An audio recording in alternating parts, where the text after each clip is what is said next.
Samajwadi party Lucknow कार्यालय मौजूद हूँ। मेरे साथ इस समय चित्रकूट की सदर विधानसभा से अनिल प्रधान पटेल जी हैं, विधायक हैं और अपनी सादगी के लिए जाने और पहचाने जाते हैं। आज इनसे बातचीत करेंगे कि शिवपाल यादव जी लगभग 6-7 साल बाद पार्टी कार्यालय पहुंचे, समाजवादी पार्टी कार्यालय पहुंचे।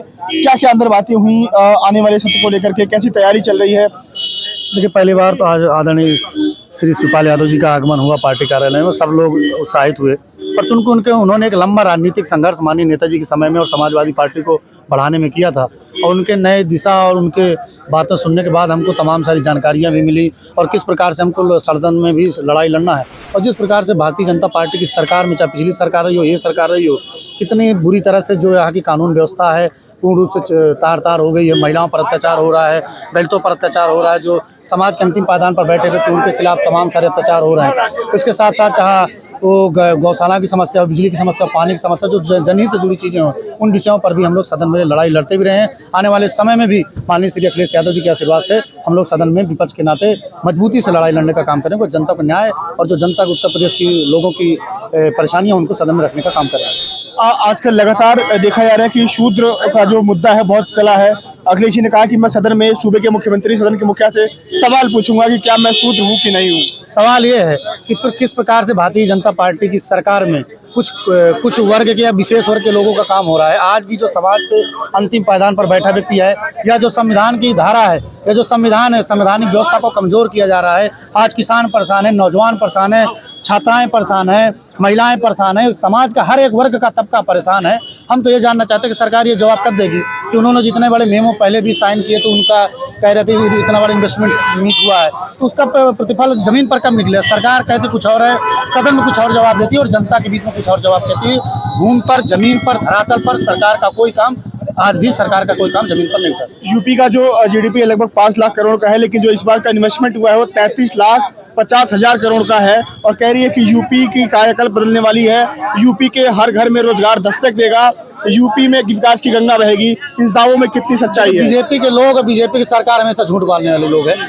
जो लोग कोरोना टाइम में ये कह रहे हो कि हम लोग 80 लाख लोगों को रोजगार दिए, तो उनसे आप कल्पना नहीं कर सकते।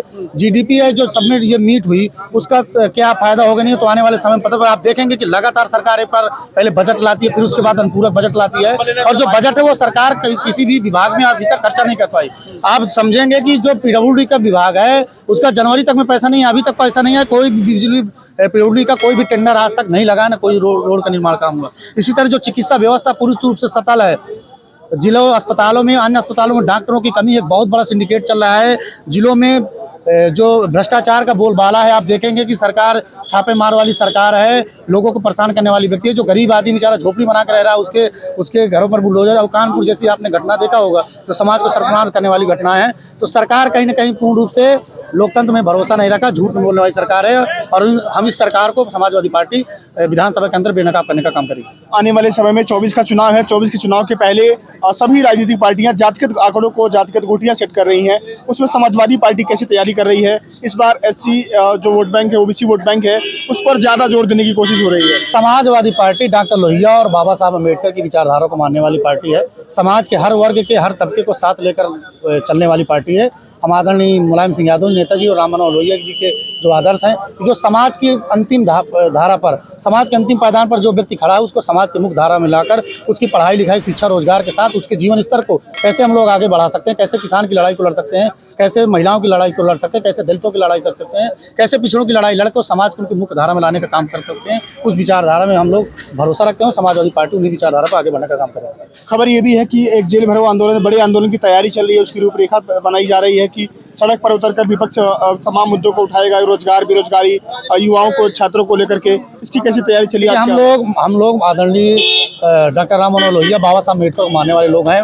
माननीय मुलायम सिंह यादव जी ने इसी प्रदेश की बेहतरी के लिए 40 से 50 वर्षों तक एक लंबा संघर्ष किया था, और समाजवादी पार्टी ये विदित है कि समाजवादी पार्टी के कार्यकर्ता, नेता सड़क से लेकर सदन तक में लड़ाई लड़ने का काम करते हैं। और जब भी जरूरत पड़ी है सरकार को आईना दिखाने के, सरकार के विरोध में, हमेशा जो उनकी गलत नीतियाँ थी उनके विरोध के लिए हम लोगों ने सड़क में उतरने का काम किया। आने वाले समय में भी छात्रों, नौजवानों, किसानों और उत्तर प्रदेश की महिलाओं, माताओं, बहनों, दलितों, पिछड़ों, आदिवासियों, तमाम सारे वर्गों को न्याय दिलाने के लिए और समाज की मुख्यधारा उनको लाने के लिए हम लोग सड़क पर उतरने का भी काम आवश्यकता पड़ेगी तो करेंगे और उनकी हक और अधिकार की लड़ाई को आगे लड़ने का काम। मेरा आखिरी सवाल होगा, स्वामी प्रसाद मौर्य जी को लेकर क्या सोचते हैं? जैसे बयान आ रही है, लगातार सुर्खियों में बने हुए हैं।